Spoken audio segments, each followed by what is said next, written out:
Omset kita mungkin dengan kuantiti sekitar 35 atau 40 ton per bulan. Dengan harga rata-rata sekitar 50.000 per kilonya.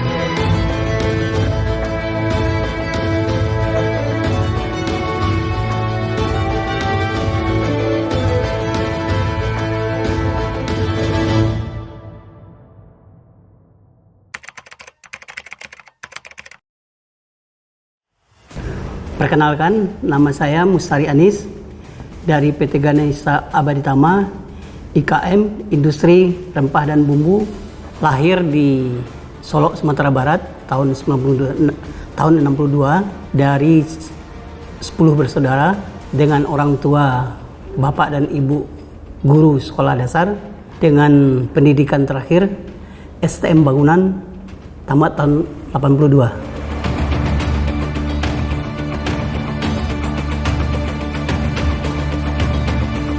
Saya sempat bekerja 2 tahun sebagai pengawas proyek, kemudian berhenti dan selama 1 tahun menganggur dengan kondisi yang tidak jelas.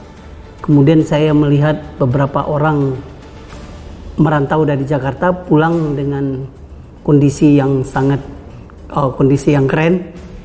Timbul keinginan saya untuk mencoba merantau.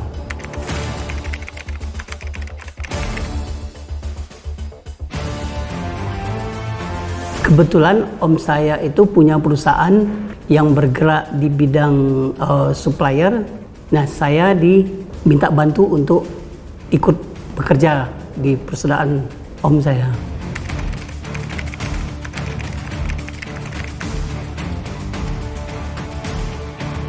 Kemudian di perusahaan lain bekerja 1 tahun sampai tahun 90. Tahun 90 saya ditawarin sama paman saya yang punya teman bekerja di restoran Korea untuk masuk cabai bubuk, yang dimana saya tidak mengenal, tidak tahu seperti apa cabai bubuk itu. Kemudian saya beranikan dengan sepupu saya untuk mencoba membuat sampel dari cabai bubuk tersebut.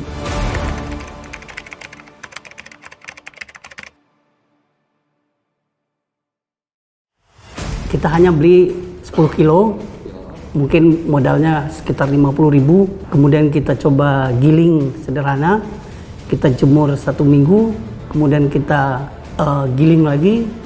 Jadilah sampel 1 kilo dan kita kirim ke restoran Korea tersebut, dan ternyata dia cocok untuk bisa dipakai. Kemudian dia mengorder sebanyak 5 kilo. Selama merintis usaha cabai bubuk, saya melakukan berdua dengan sepupu, baik itu belanja, proses giling, proses packing, dan menawarkan ke beberapa restoran lain. Sampai tahun 95 kita dapat mensuplai 35 restoran Korea dan Jepang.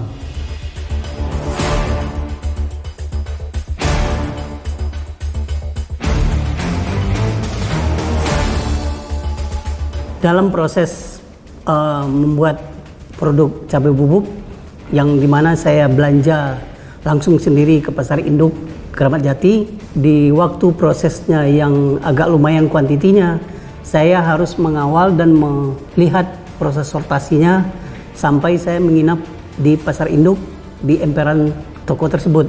Kemudian di proses perjalanan selama pengiriman, saya selalu berangkat pagi-pagi jam 7.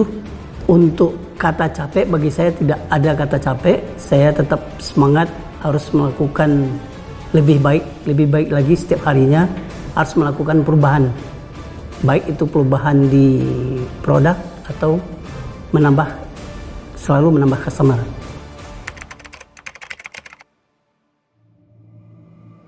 Di dalam hidup saya menyadari saya ini terlahir dengan membawa penyakit jantung bawaan pada tahun 1987 dengan bantuan om saya, Bapak Yasmi Sarif, dengan kenal dengan Dr. Ganesha Mulia Harimurti. saya dikenalkan untuk berkonsultasi di dalam penyakit jantung. Kemudian dokter memeriksa. Setelah pemeriksaan oleh dokter Ganesha, saya dinyatakan harus segera dioperasi. Dalam 3 bulan harus disiapkan dokumen-dokumen untuk fasilitas gratis operasi jantung di Rumah Sakit Harapan kita. Saya terinspirasi dengan membuat badan usaha dengan menamakan PT Ganesha Abadi Tama untuk mengabadikan nama dari Dr. Ganesha yang telah membantu saya dan memprioritaskan untuk secepatnya bisa tindakan operasi.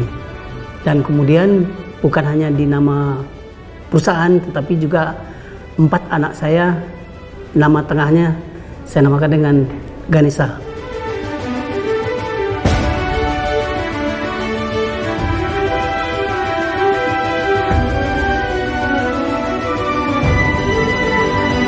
Ya, produk saya di rempah-rempah dan bumbu, alur prosesnya memang dari hasil pertanian, dari petani-petani mungkin di daerah-daerah. Hasil petaninya dikumpulkan, pengumpul, kemudian dibawa ke Jakarta. Kemudian kita di sini mengolah untuk sebagai perusahaan yang memproses setengah jadi untuk kebutuhan industri makanan dan juga untuk kebutuhan ibu-ibu di rumah untuk bahan masak atau penyedap.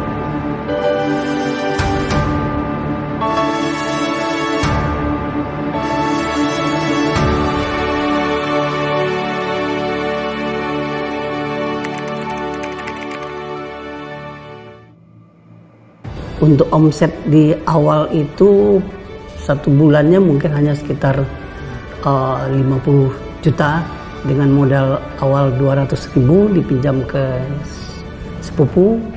Itu yang diputarin, omsetnya paling hanya 300 kilo sebulan penjualan produknya.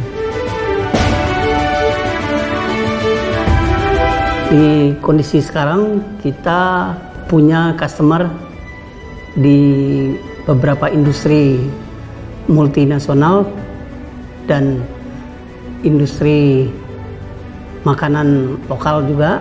Kemudian itu di 50% pasar kita. Kemudian di retail modern ada 30% masalahnya, 20% di restoran dan catering, kemudian 5% di trading, business to business, kemudian 5% di e-commerce. Omset kita mungkin dengan kuantiti sekitar 35 atau 40 ton per bulan dengan harga rata-rata sekitar 50.000 per kilonya.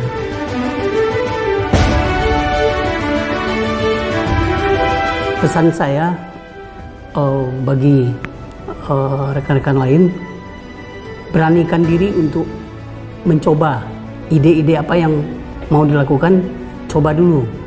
Kemudian di dalam berusaha harus tekun, fokus, dan yakin, dan didukung oleh tentunya manajemen pengelolaan, baik itu keuangan atau manajemen SDM atau juga manajemen mutunya.